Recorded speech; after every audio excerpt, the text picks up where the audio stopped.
Hello everyone, আসসালামু আলাইকুম। আশা করি সকলে ভালো আছেন এবং সুস্থ আছেন। তো বন্ধুরা, শান্তি শৃঙ্খলা উন্নয়ন ও নিরাপত্তায় সর্বত্র আমরা আনসার ব্যাটালিয়নে যোগ দিন, দেশ সেবা ও জননিরাপত্তায় অংশ নিন। তো বন্ধুরা, অনেক প্রতীক্ষার পরে বাংলাদেশ আনসার ব্যাটালিয়নে কিন্তু সম্পূর্ণ নতুন একটি বিজ্ঞপ্তি প্রকাশ পেয়েছে। এখানে আপনারা বাংলাদেশের সমস্ত জেলা থেকে পুরুষ প্রার্থীগণ আবেদন করতে পারবেন। এখানে আনসার ব্যাটালিয়নে যারা আবেদন করতে ইচ্ছুক, এখানে যে যোগ্যতা থাকতে হবে ডিটেলসে লেখা আছে। প্রথমে এখানে বয়স দেখতে হবে, বৈবাহিক অবস্থা দেখতে হবে, শিক্ষাগত যোগ্যতা আপনার আছে কিনা সেটা দেখতে হবে, শারীরিক যোগ্যতা অর্থাৎ উচ্চতা, ওজন সবকিছু দেওয়া আছে। এভাবে কিন্তু বিস্তারিত দেখে আবেদন করতে হবে। এখানে আনসার ব্যাটালিয়নে যারা আবেদন করতে ইচ্ছুক, উক্ত লিঙ্কে যে অর্থাৎ এখানে ansarbtv.gov.bd ওয়েবসাইটে যে আপনাকে অনলাইনের মাধ্যমে আবেদন করতে হবে। তো উক্ত লিঙ্কে এখানে 24শে মার্চ থেকে আবেদনপত্র শুরু হবে, 24শে মার্চ থেকে আবেদনপত্র শুরু হবে এবং 12 এপ্রিল পর্যন্ত অনলাইনের মাধ্যমে আবেদন করা যাবে। আমি নিয়োগ সম্পর্কিত খুঁটিনাটি সকল তথ্য নিয়ে আলোচনা করব, অবশ্যই শেষ পর্যন্ত ভিডিও দেখার জন্য চেষ্টা করবেন। তো বন্ধুরা, বাংলাদেশ আনসার ব্যাটালিয়নে যোগ দিন। এখানে আপনারা দেওয়া আছে যে বাংলাদেশ আনসার গ্রাম প্রতিরক্ষা বাহিনীতে সুশৃঙ্খল দক্ষ কর্মঠ আনসার ব্যাটালিয়নে সদস্যগণ পার্বত্য চট্টগ্রাম এলাকায় বাংলাদেশ সেনাবাহিনীর সাথে অপারেশন উত্তর অঞ্চল ও সমতল এলাকায় অন্যান্য বাহিনীর সাথে জননিরাপত্তা ও আইন শৃঙ্খলা রক্ষা নিয়োজিত রয়েছে। তো এখানে আবেদনকারীর যোগ্যতা, এটা কিন্তু আনসার ব্যাটালিয়ন অর্থাৎ সাধারণ আনসার না, আনসার ব্যাটালিয়ন, যার যোগ্যতা একটু উপরে।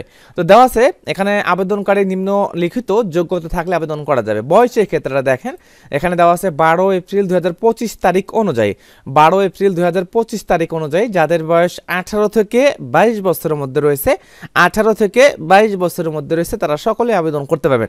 বয়সটা ক্যালকুলেট করতে হবে। এখানে দেওয়া আছে 12 এপ্রিল থেকে 12 এপ্রিল 2025 তারিখ অনুযায়ী, অর্থাৎ ওই তারিখে আপনার যদি বয়সটা 18 থেকে 22 বছরের মধ্যে হয় তাহলে আবেদন করা যাবে। বৈবাহিক অবস্থা অবশ্যই এটা অবিবাহিত হতে হবে। তো শিক্ষাগত যোগ্যতা দেওয়া আছে কোনো স্বীকৃত বোর্ড হইতে ন্যূনতম মাধ্যমিক স্কুল সার্টিফিকেট পাশ করলে আবেদন করতে পারবেন। অর্থাৎ এসএসসি পাশ করলে কিন্তু বাংলাদেশ আনসার ব্যাটালিয়নে আবেদন করা যাবে। কোনো স্বীকৃত বোর্ড হইতে, অর্থাৎ যে কোনো বোর্ড থেকে পাশ করেন না কেন, মাধ্যমিক স্কুল সার্টিফিকেট এসএসসি, আপনি যদি যে কোনো বিভাগ থেকে পাশ করেন না কেন, সায়েন্স, আর্টস, কমার্স বা কারিগরি শাখা বা মাদ্রাসা শাখা, যে কোনো বোর্ড যে কোনো বিভাগ থেকে পাশ করেন না কেন, শুধুমাত্র এসএসসি পাস থাকা লাগবে এবং যে কোনো পয়েন্টে হলে কিন্তু এখানে আবেদন করা যাবে। দেখেন শারীরিক যোগ্যতার ক্ষেত্রে দেওয়া আছে সাধারণ প্রার্থীদের ক্ষেত্রে দেওয়া আছে যে 5 ফিট 6 ইঞ্চি, 5 ফিট 6 ইঞ্চি এটা উচ্চতা লাগবে। ক্ষুদ্র নৌগোষ্ঠীর ক্ষেত্রে 5 ফিট 4 ইঞ্চি। ওজনের ক্ষেত্রে দেওয়া আছে যে সাধারণ ও অন্যান্য প্রার্থীদের ক্ষেত্রে দেওয়া আছে 49 কেজি এবং 110 পাউন্ড। ও ক্ষুদ্র নৌগোষ্ঠীর জন্য এখানে দেওয়া আছে 47 কেজি, যেখানে কেজি পাউন্ড দেওয়া আছে 104 পাউন্ড। বুকের মার্ক দেওয়া আছে সাধারণ ও অন্যান্য প্রার্থীদের ক্ষেত্রে 81.28 সেন্টিমিটার, অর্থাৎ 32 থেকে 34। মূল কথা হচ্ছে এখানে শুধুমাত্র পুরুষ প্রার্থীগণ আবেদন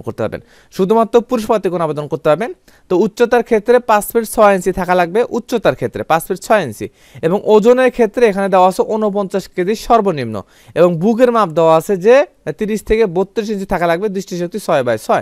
তো এখানে শুধুমাত্র পুরুষ প্রার্থীগণে আবেদন করা যাবে। বৈবাহিক অবস্থা অবিবাহিত এবং বয়সের ক্ষেত্রে 18 থেকে 22 বছরের মধ্যে হলে হবে। শুধুমাত্র এসএসসি পাস থাকলে আবেদন করা যাবে। তালিকাভুক্ত আনসার ভিটিভি সদস্য ক্রিয়া ক্ষেত্রে অসামান্য কৃতিত্বের অধিকারী প্রার্থীদেরকে অগ্রাধিকার দেওয়া হবে। সকল জেলা হতে সিপাহী পদে পুরুষ প্রার্থীগণ, এখানে দেওয়া আছে আবেদন করার নিয়ম পদ্ধতি, অর্থাৎ ইউনিয়ন ডিজিটাল সেন্টার হতে, ইউনিয়ন ডিজিটাল বা যে কোনো কম্পিউটার দোকান থেকে আপনি আবেদন করতে পারবেন। এখানে নিজে থেকেও আবেদন করা যাবে। www.ansarbtv.gov.bd ওয়েবসাইটে আপনাকে অনলাইনের মাধ্যমে আবেদন করতে হবে। বাংলাদেশ, এখানে দেওয়া আছে আনসার ব্যাটালিয়নের সিপাহী পদে, আনসার ব্যাটালিয়ন এর সিপাহী পদের জন্য আবেদন করার লিঙ্কে ক্লিক করে আবেদন করতে হবে। উক্ত পদের ক্ষেত্রে 24শে মার্চ থেকে আবেদনপত্র শুরু হবে এবং 12 এপ্রিল পর্যন্ত অনলাইনের মাধ্যমে আবেদন করা যাবে। আবেদনকালে আবেদনপত্র পূরণ এবং ফি পরিশোধ সংক্রান্ত যে কোনো জটিলতা প্রতিদিন সকাল 10টা থেকে 10টা পর্যন্ত, অর্থাৎ সকাল 10টা থেকে রাত 10টা পর্যন্ত এই নাম্বারে কল করে যদি কোনো সমস্যা থাকে সেক্ষেত্রে কথা বলে কিন্তু আপনারা কারেকশন করে নিতে পারবেন। আরও বিস্তারিত লেখা আছে যে সনদপত্র, অর্থাৎ কোন কোন কাগজপত্র নিয়ে আপনাকে মাঠ পর্যায়ে যেতে হবে। যেমন প্রথম শ্রেণী গেজেটেড অফিসার কর্তৃক শিক্ষাগত যোগ্যতা মূল সনদপত্রের সাথে ফটোকপি, প্রথম শ্রেণী গেজেটেড অফিসার কর্তৃক সত্যায়িত 6 কপি পাসপোর্ট, 6 কপি সাম্প্রতিক তোলা পাসপোর্ট সাইজের রঙিন ছবি এবং ইউনিয়ন পরিষদের নাগরিক সনদপত্র, এনআইডি কার্ড, ভোটার আইডি কার্ডের আপনার ফটোকপি সত্যায়িত হতে হবে। অভিভাবকের স্বাক্ষরিত আপনার অভিভাবক সম্মতিপত্র নিতে হবে। বৈবাহিক সার্টিফিকেট নিয়ে যেতে হবে। এইভাবে কিন্তু দেওয়া আছে। তো আরও বিস্তারিত লেখা আছে এখানে প্রশিক্ষণ স্থান, মেয়াদ ও সুযোগ সুবিধা, নিয়োগ, চাকরি সুবিধাবৃদ্ধি, সাধারণ নির্দেশনাবলী, আরও আছে বিশেষ দৃষ্টান্ত। তো এখানে যারা সাধারণ আনসার, এটা কিন্তু সাধারণ আনসার না,